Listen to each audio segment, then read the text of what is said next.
avons vu dans le précédent module les actifs à long terme, les emplois à long terme détenus par l'entreprise. Nous allons maintenant nous concentrer sur une autre étape, sur un autre bloc du bilan, tous les éléments qui concernent le court terme. Nous allons les voir ensemble, à la fois les actifs et les passifs, les emplois et les ressources, parce que ces deux notions sont étroitement imbriquées dans l'appréciation de la situation financière de l'entreprise. L'examen de ces emplois et de ces ressources à court terme sera également l'occasion pour nous de voir le mécanisme de dépréciation. Alors, dans le bilan, ce court terme se trouve à deux endroits particuliers. Les actifs dits courants, donc tout ce qui est actif à court terme, stock et clients sont les plus évidents, les plus connus, et les dettes courantes, donc tous les emplois à long terme. Les fournisseurs sont en la matière les éléments les plus connus également. Qu'avons-nous dans les actifs à court terme? Je vous mets ici un extrait d'état financier, toujours de Renault. Eh bien, on voit des actifs à court terme importants. Les stocks, un enjeu essentiel dans l'industrie automobile, ainsi que la crise financière récente l'a mise en évidence. 4,6 milliards de stocks. Les créances de financement des ventes. Renault a fait crédit à ses clients dans le cadre du financement de ses ventes, probablement via sa filiale bancaire. Il y en a pour 19 milliards. Et là, c'est des créances clients de l'automobile, probablement pour 1,3 milliard davantage les relations avec les fournisseurs. Nous voyons enfin un dernier poste important qui est classé dans l'actif courant, mais que nous verrons à part, la notion de trésorerie. Ici, Renault a 10 milliards de trésorerie. En matière de dette courante, nous avons un bloc qui est du même ordre de grandeur en termes financiers, 37 milliards, sensiblement égal à son actif courant. Nous avons, pour l'essentiel, des dettes liées au financement des ventes. Pour accorder des créances à ses clients, la banque Renault s'est refinancée sensiblement à même hauteur. Et nous avons également un poste important, les dettes vis-à-vis des fournisseurs. Nous avons enfin une notion d'autres passifs courants, 5,8 milliards, le montant est important. Il faudrait aller voir dans les annexes, dans les notes aux états financiers, la note numéro 22 pour en connaître la composition. Nous ne le ferons pas ici, mais c'est un élément qui mériterait attention en raison du montant, dans le cas d'espèce de Renault. Alors, qu'appelle-t-on courant? Quels sont les critères du courant? Alors, ces critères sont multiples. Le premier critère, c'est moins d'un an. Si vous avez un élément qui est à moins d'un an, qui est vendu à moins d'un an, dans le cas des stocks, qui doit être remboursé à moins d'un an, dans le cas des fournisseurs, qui doit être encaissé à moins d'un an, au cas des clients, eh bien, cela fera partie de votre cycle courant. Vous avez également tous les éléments qui ont vocation à être utilisés dans le cadre de votre cycle d'exploitation. Ça peut être, par exemple, le cas de stocks qui sont utilisés sur des rythmes un peu plus longs, mais qui sont néanmoins nécessaires à votre exploitation. En dépit de ce rythme plus long d'utilisation de ces stocks, le fait qu'ils interviennent dans votre cycle d'exploitation va les amener à être classés en éléments courants. Vous pouvez avoir également des éléments détenus à des fins de négociation. Vous les détenez dans la perspective de les vendre, et vous êtes disposé à les vendre, entre guillemets, à tout moment. Cet état d'esprit vis-à-vis de votre élément, en l'occurrence plutôt un élément d'actif le plus souvent, va suffire à les caractériser comme courants. Dernier élément qui est classé comme courant dans le cadre de la normalisation IFRS, la trésorerie. La trésorerie est un élément courant, c'est de la liquidité, c'est du court terme. Ils sont donc par essence des éléments rattachés à l'actif ou au passif courant. Qu'est-ce qu'on a comme élément courant? Alors, on en a déjà cité plusieurs. À l'actif, vous avez typiquement les stocks qui sont liés au cycle d'exploitation, premier critère du courant, qui sont souvent utilisés sur des rythmes inférieurs à l'année, deuxième critère du courant. Vous avez les créances clients, qui sont liées à l'exploitation, liées à vos ventes, qui sont souvent encaissables à moins d'un an, typiquement à 60 jours. Vous avez vos fournisseurs, qui respecte aussi les critères du courant pour un peu des raisons symétriques aux clients, nécessaires à votre exploitation, vos achats de matières premières par exemple, réglés à moins de 60 jours, donc à moins d'1 an. Puis vous avez toute une batterie d'autres dettes à court terme qui relèvent également du cycle courant, par exemple typiquement la TVA. La TVA qui est un élément qui est réglé en général le 15 du mois qui suit, donc vous avez un délai de paiement de la TVA qui est extrêmement court, extrêmement rapide. Et donc amène à rattacher la TVA au cycle courant. Penchons-nous un petit peu plus précisément sur certains de ces postes de l'actif courant, et à tout seigneur, tout honneur, ce sont en général les montants les plus importants, aux relations clients et fournisseurs. Ce qu'il faut savoir, ce qui n'est pas nécessairement extrêmement intuitif, c'est que les montants qui figurent dans votre bilan sont TVA incluses. Ce sont les montants que vous allez régler à vos fournisseurs, ce sont les montants que vous allez encaisser de vos clients. Vous réglez à vos fournisseurs des montants TTC, vous encaissez de vos clients des montants TTC, et ce sont donc des montants qui figurent TTC dans votre bilan. C'est un cas un petit peu particulier dans la mesure où les autres montants qui figurent au bilan sont en général hors taxe. La TVA n'étant pas une charge pour l'entreprise, ce sera par exemple le cas des immobilisations qui figurent pour leur coût d'achat hors taxe, ou le cas des stocks où vous avez également des coûts d'achat hors taxe. Autre élément important de cette relation client-fournisseur, vous avez une distinction forte qui est faite en comptabilité entre l'engagement et le règlement. L'engagement, ça va être pour le client la réalisation de la vente. Je constate que le client me doit de l'argent. Et le règlement, c'est l'encaissement du client et donc l'extinction de la créance que j'ai vis-à-vis de lui. Vous aurez de manière symétrique l'achat et le règlement du fournisseur pour le passif. C'est une distinction qui est importante pour différentes raisons. Une des raisons est la question du contrôle au sein de l'entreprise. Pour éviter toute tentation, vous avez en général une séparation stricte entre les personnes qui engagent et les personnes qui règlent. Vous ne pouvez pas à la fois comptabiliser une facture et régler une facture. On a une séparation de fonctions qui assure l'intégrité des processus comptables de l'entreprise et l'intégrité financière de l'entreprise elle-même. Prenons un exemple assez simple sur la base d'une TVA forfaitaire à 20%, ce qui nous permettra également de modéliser et comprendre le fonctionnement de cette TVA. Je réalise une vente de 1000 hors taxe. Le client me doit donc 1200 et je vais comptabiliser cette créance vis-à-vis du client. Cette créance est comptabilisée dès la réalisation de la vente et typiquement en comptabilité française dès la livraison du bien. Le client me doit donc 1200, le client est à mon actif, je vais débiter le compte du client, c'est un emploi, je lui fais crédit pour le montant qu'il doit me régler. Il s'agit donc de 1200, il me règle le montant hors taxe et c'est un élément qui va figurer dans mon bilan. Contrepartie de cet élément, c'est que j'ai vendu. J'ai donc un produit qui va figurer dans mon compte de résultat qui correspond à ma vente. Ce produit, en revanche, est lui hors taxe. Nécessairement, la TVA n'étant pas un produit pour l'entreprise dans la mesure où elle la reverse à l'État. L'écart donc entre le montant que vous doit le client et le montant du produit que vous constatez pour l'entreprise correspond à la TVA que vous devez à l'État, qui va donc être dans votre bilan. C'est une dette vis-à-vis de l'État qui figure donc bien au crédit à votre passif. La TVA que vous doit le client va être restituée à l'État, le client vous règle, vous la rendez à l'État.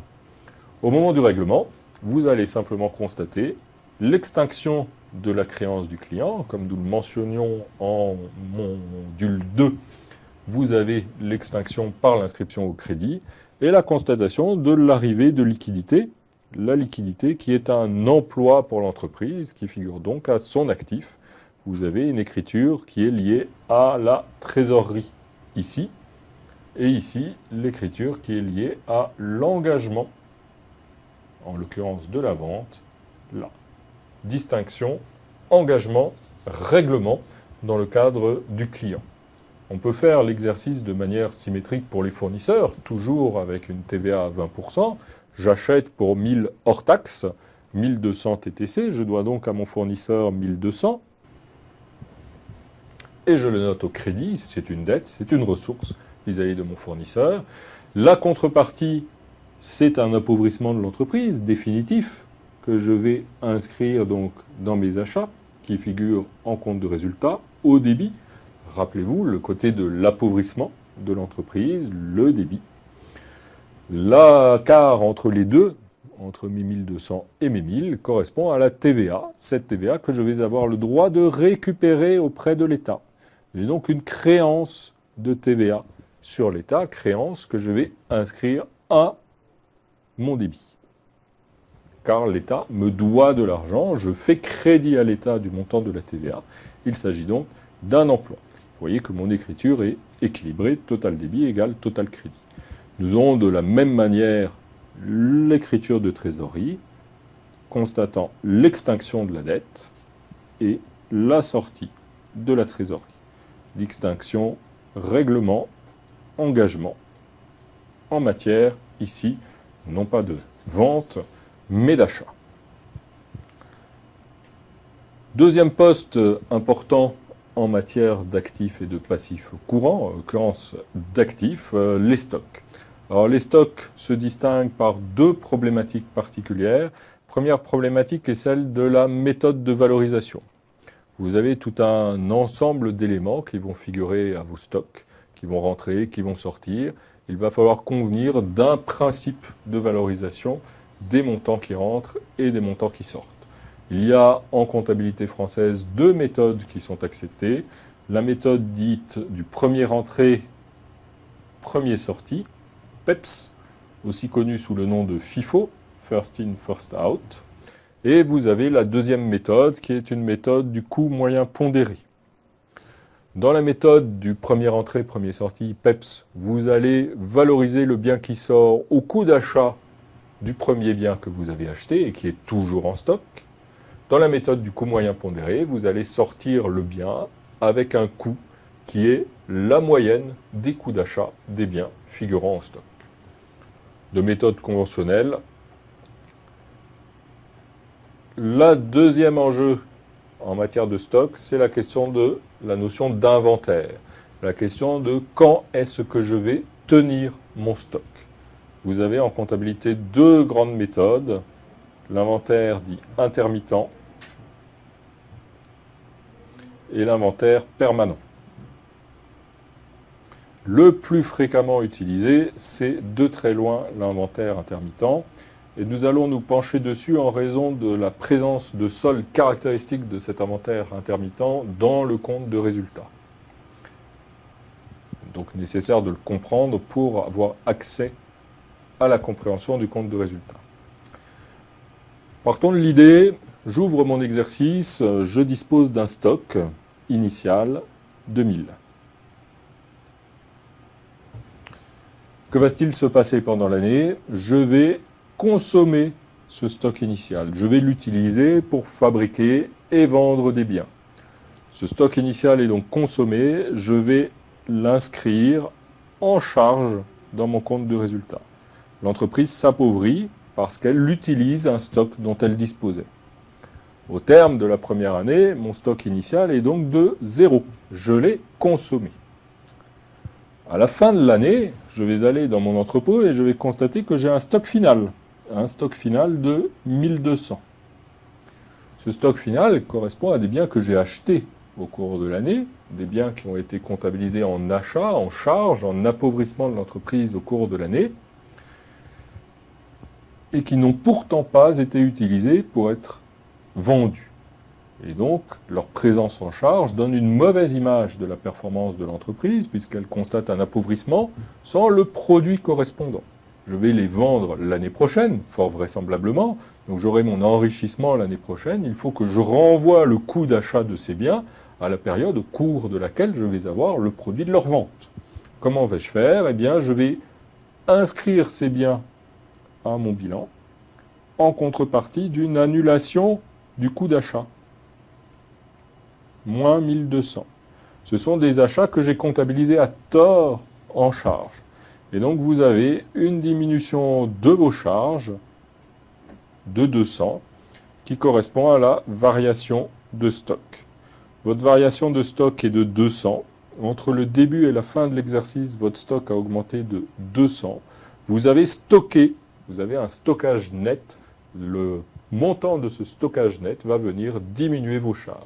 Si à l'inverse, vous aviez déstocké, si vous aviez plus consommé qu'acheté, le montant du déstockage aurait augmenté vos charges nécessairement puisque vous aviez prélevé en net sur vos stocks pour réaliser vos ventes. C'est la technique de l'inventaire intermittent qui va donner lieu à la présence en compte de résultat d'un montant de variation de stock qui sert à corriger le montant de vos achats. Pour passer du montant des achats au montant des consommations, il faut faire la somme achat plus montant des variations de stock. On va rencontrer, surtout en comptabilité IFRS, un autre mécanisme qui est dit de l'inventaire permanent. Comment fonctionne le mécanisme de l'inventaire permanent? Eh bien, au lieu de constater les achats en charge, vous allez constater les achats en stock.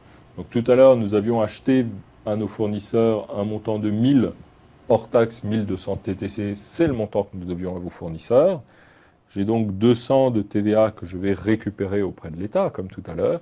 Et le montant de 1000, au lieu de figurer dans les achats, va être inscrit dans mon bilan, dans mon compte de stock. Et je vais diminuer ces stocks des consommations utilisées pour fabriquer. Donc au fur et à mesure que je prélève sur mon stock, par exemple, je prélève 850 pour réaliser mes ventes, je vais constater la diminution de mon stock et enregistrer ce montant dans mes consommations en compte de résultat. Là, vous tenez votre stock au fur et à mesure des consommations tout au long de l'année. C'est pour ça qu'il porte le nom d'inventaire permanent.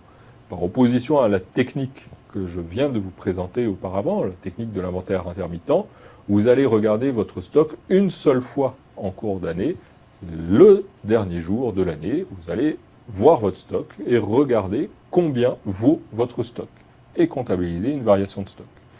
Dans la technique de l'inventaire permanent, il y a un gros avantage qui est que cette technique vous permet d'avoir théoriquement en permanence, en comptabilité, le reflet de votre stock physique.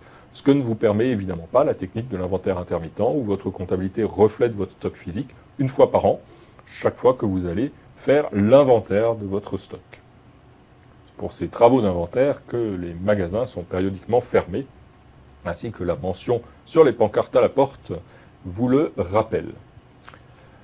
Un autre enjeu important que l'on a sur les actifs courants, c'est la question de la valeur. Rappelez-vous, en comptabilité, on est prudent, donc on ne veut pas que l'entreprise fasse figurer à son bilan des montants qui sont plus élevés que la valeur des biens dont elle est propriétaire. C'est l'enjeu qui est inhérent au principe de prudence. Or, sur ces actifs courants, on a de manière évidente ce type d'enjeu. Vous avez des stocks qui peuvent perdre de la valeur, par exemple parce que vous avez des biens qui sont démodés. L'orange ne se porte plus cette année, vous avez des stocks de jupes orange. Vous avez des stocks de barres métalliques et elles sont rouillées et vous n'allez probablement pas pouvoir les vendre, en tout cas pas les vendre au tarif que vous aviez espéré à l'origine. Vous avez également des clients, ces clients vous doivent de l'argent, et bien ils peuvent être en redressement judiciaire. Sans aller jusqu'à la liquidation, vous n'allez rien récupérer. Vous pouvez être dans la situation où vous allez être amené à constituer ou à accorder un geste, une diminution de votre créance pour récupérer le reste. Que va-t-on faire en comptabilité? On va appliquer le principe de prudence. Le principe de prudence, c'est ce qui figure au bilan est une estimation prudente de la valeur de mon élément d'actif. Et si j'estime à la clôture que mon élément d'actif ne vaut pas le montant pour lequel il figure normalement au bilan, parce que mon stock est rouillé, parce que mon stock est démodé, parce que mon client ne va pas être en mesure de me régler le montant qu'il me doit, eh bien je dois ajuster la valeur de cet actif via un mécanisme particulier qu'on appelle le mécanisme de dépréciation, qui est un mécanisme comptable extrêmement important. Cet ajustement de valeur, appelé dépréciation, se fera toujours à la baisse. vous pouvez estimer que vos jupes orange, bien loin de perdre de la valeur, vont en acquérir parce qu'elles sont collector vintage. Et donc vous allez pouvoir les vendre plus cher que vous ne l'espériez. Certes, c'est tout à fait possible. Néanmoins, en comptabilité, on a un biais en faveur de la prudence, donc vous ne pourrez pas ajuster la valeur de votre stock à la hausse. Si vous l'ajustez, c'est nécessairement à la baisse. C'est cette notion de prudence qui va prévaloir dans tous les cas. Alors, prenons un exemple assez simple, assez élémentaire, qui va nous permettre de bien voir la situation. Prenons l'hypothèse d'un client qui nous doit 119 600 €, dans un contexte de TVA qui est encore pour le moment à 19,60, donc le client nous doit 100 000 € hors taxe, plus la TVA, dans notre cas de 19 600. Ce client est en redressement judiciaire, pas de chance, et le mandataire judiciaire nous informe qu'il sera dans la capacité de nous payer la totalité de la créance et que, fort vraisemblablement, le client ne nous remboursera que 70% de ce qu'il nous doit. Nous devons donc appliquer le principe de prudence et déprécier cette créance client pour que sa valeur au bilan reflète non pas sa valeur d'origine, 119 600 TTC, mais la valeur que nous sommes susceptibles d'encaisser compte tenu des nouvelles informations dont nous disposons sur le client. Comment cela va-t-il se passer? Eh bien, faisons l'hypothèse que le client ne nous paye que 70%. Que va-t-on perdre? On va perdre 30%, mais 30% du montant hors taxe. La TVA n'est pour l'entreprise ni une charge ni un produit. La TVA, elle la collecte auprès de son client et elle la reverse à l'État. Donc si je fais une perte, je subis cette perte sur le seul montant hors taxe. Et la dépréciation n'est calculée que sur le montant hors taxe. Mais me direz-vous, si j'ai déjà reversé la TVA à l'État, eh bien, la situation est extrêmement simple. Vous allez vous retourner vers l'État et dire que vous lui en avez versé trop. Et il va vous restituer le trop de TVA versé à lui-même. Donc là, votre montant hors taxe est de 100 000, 119 600 divisé par 1,196. C'est sur la base de ce montant que vous allez constater la perte de valeur et pas sur la base du montant TTC. Première règle absolue en matière de clients. Le problème n'existe pas pour les stocks dans la mesure où les stocks sont déjà en montant hors taxe. Si vos stocks perdent de la valeur, vous allez déprécier immédiatement le montant hors taxe de votre stock. Vous allez donc avoir à votre bilan une créance pour 100 000 au bilan, dont vous espérez récupérer 70 000,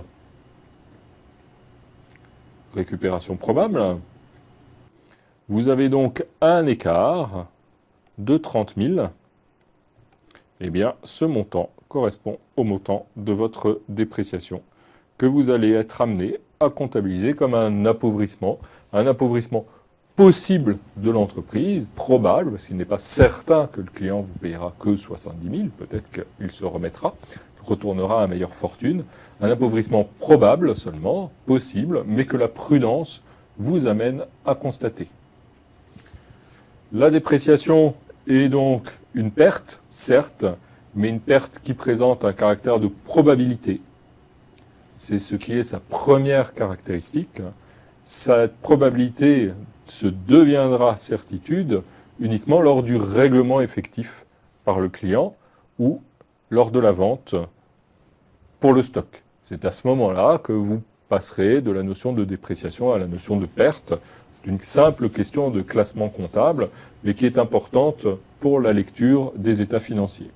Importante pourquoi? Parce que la dépréciation est aussi, vous le voyez en raison de ce caractère de probabilité, une affaire de politique comptable. C'est une affaire où le jugement de l'entreprise va s'exercer. Il est donc, en la matière, important de savoir quelle est la politique de l'entreprise en matière de dépréciation, quelles sont les modalités d'exercice de son jugement. Modalités d'exercice du jugement sont en général surveillées par le commissaire aux comptes. Il est néanmoins sain de s'assurer, en particulier par la lecture des notes aux états financiers, quelles sont les pratiques de l'entreprise en matière de dépréciation afin d'avoir un bon degré de certitude sur leur adéquation par rapport à la posture économique, au contexte économique dans lequel l'entreprise est est placé. Premier enjeu, cette notion de dépréciation. Deuxième enjeu important pour les actifs et les passifs courants, la problématique liée au financement. Problématique liée au financement qui est liée au financement de ces fameux actifs courants. Ces actifs courants sont indispensables à la réalisation de l'activité de l'entreprise, qui a besoin, pour réaliser son activité, d'avoir des stocks, d'accorder des créances à des clients. Elle ne peut pas vivre sans stock et elle ne peut pas vendre sans accorder à ses clients des délais de paiement. Ce sont dans les deux cas des emplois pour l'entreprise. Qui dit emploi dit la nécessité de financer ces emplois, financer cet actif court terme. Et comment va-t-on le financer ? Eh bien, la première source de financement, de manière tout à fait évidente, ce sont les ressources court terme. Le meilleur moyen de financer vos crédits clients, votre stock, c'est probablement par vos dettes vis-à-vis de vos fournisseurs. Ça paraît assez logique, assez simple et probablement assez sain. Vous avez donc, si on représente notre bilan par bloc, vous avez un premier bloc, côté actif, formé par vos stocks, qui sont donc à financer. Vous avez un deuxième bloc, côté actif, qui sont formés par vos clients qui, eux également, sont à financer.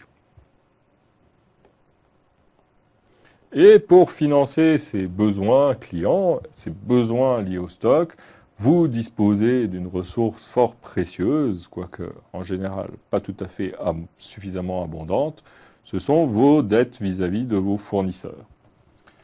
Vos fournisseurs constituent la première ressource de financement de votre actif court terme. Parce qu'en général, vous vendez plus cher que vous n'achetez, c'est le principe même de votre activité industrielle, vos fournisseurs ne suffisent pas à financer la totalité de vos stocks et de vos clients. Vous avez un écart, ici, qui correspond au total stock plus client moins fournisseur. Ça va être son montant, ainsi que ce schéma permet de bien le voir. Cet écart porte un nom, ça s'appelle le besoin en fonds de roulement. C'est le besoin de financement né de l'activité de l'entreprise. Le maintien d'une activité industrielle vous oblige à financer ce besoin en fonds de roulement qui est connu également sous l'abréviation de BFR. Le BFR qui est donc les emplois court terme non couverts par vos ressources court terme. C'est la partie de votre activité qui n'est pas financée par vos dettes d'exploitation. C'est un élément important pour l'entreprise parce que ça va structurer dans une assez grande mesure les problématiques financières qui se posent à elle. Pourquoi ? Parce que si c'est des emplois court terme qui ne sont pas financés par des ressources court terme, l'entreprise dispose pour les financer de deux sources essentielles. Si ce n'est pas les ressources court terme, ça peut être les ressources long terme, qu'il s'agisse des capitaux propres ou des dettes à long terme. Première source de financement évidente, mais rappelez-vous notre bilan. Les ressources à long terme doivent également financer autre chose. Elles doivent également financer les actifs non courants. Donc ça va être ce qui reste de vos ressources long terme après avoir financé vos actifs non courants. Vous avez une autre possibilité, un autre vecteur de financement de votre besoin en fonds de roulement, c'est votre trésorerie. C'est votre trésorerie et typiquement, ça va être votre découvert. Vous voyez tout l'enjeu de financement, de politique financière de l'entreprise derrière cette notion de BFR, c'est que le découvert est par essence une ressource extrêmement fragile, extrêmement volatile, susceptible d'être supprimée par le banquier s'il le trouve excessif par rapport à ce qu'il souhaiterait financer de l'entreprise ou si le banquier ne dispose pas lui-même des fonds propres nécessaires pour accorder du financement à l'activité industrielle du pays. Donc les questions de financement du BFR sont des questions tout à fait essentielles dans la détermination de la politique financière de l'entreprise. Et c'est probablement ce sur quoi je voudrais finir cette présentation des emplois et des ressources d'exploitation. L'exploitation engendre un besoin de financement. Ce besoin de financement doit être couvert et la manière dont l'entreprise va couvrir ce besoin de financement est un élément essentiel de sa stabilité, de sa pérennité à long terme.